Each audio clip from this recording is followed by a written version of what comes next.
This is Jack Stanley, and I wanted to talk just for a few moments on an interesting conversation I had many, many years ago. Talking close to 40 years ago. And that was with Theodore Edison.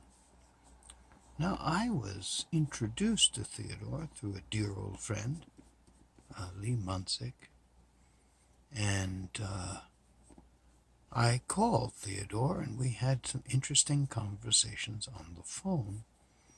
And I always remember I wanted to talk to him about 4-minute cylinder records. Now, for those of you who are not familiar, and you know something, I have to remember the fact that lots of people have no idea what I'm talking about when I'm talking about a 4-minute Blue Amberol cylinder. This is an Edison cylinder case, and within the case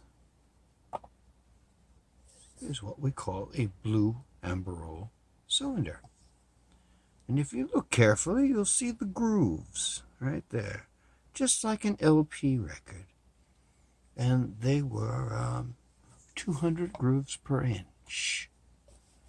And I remember talking with Theodore Edison, and we discussed lots of stuff. We were talking about radio and talking about electrical recording and microphones and the like. And it was my fortune to talk to him a number of times and learn a lot of stuff from him.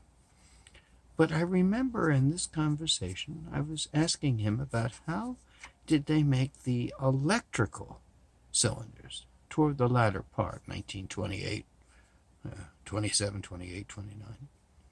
And he said, "Why are you interested in cylinders?"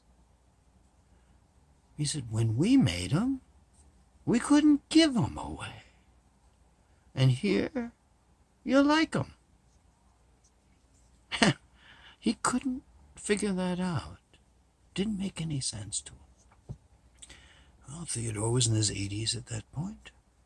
And the thing is that sort of like typewriters, if you think about it, typewriters were really useful years ago, and we all use them. And today, a lot of people don't even know what a typewriter is, and if we sold them today, we couldn't give them away.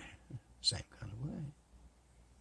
Good for boat anchors, perhaps, but perhaps in the future there will be massive collectors of typewriters. Who knows? I know there are some already, but it might become a popular fad. Who knows?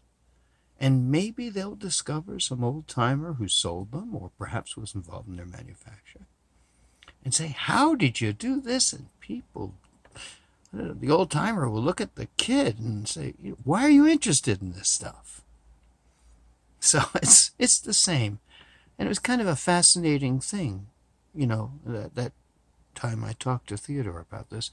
Later, he would go into detail about a lot of stuff and the recording, and I'll have to go into more detail about some of that stuff later in another little talk. But I remember that interesting exchange about Edison cylinders by the last of the Edisons, who was not too fond of them. Thank you.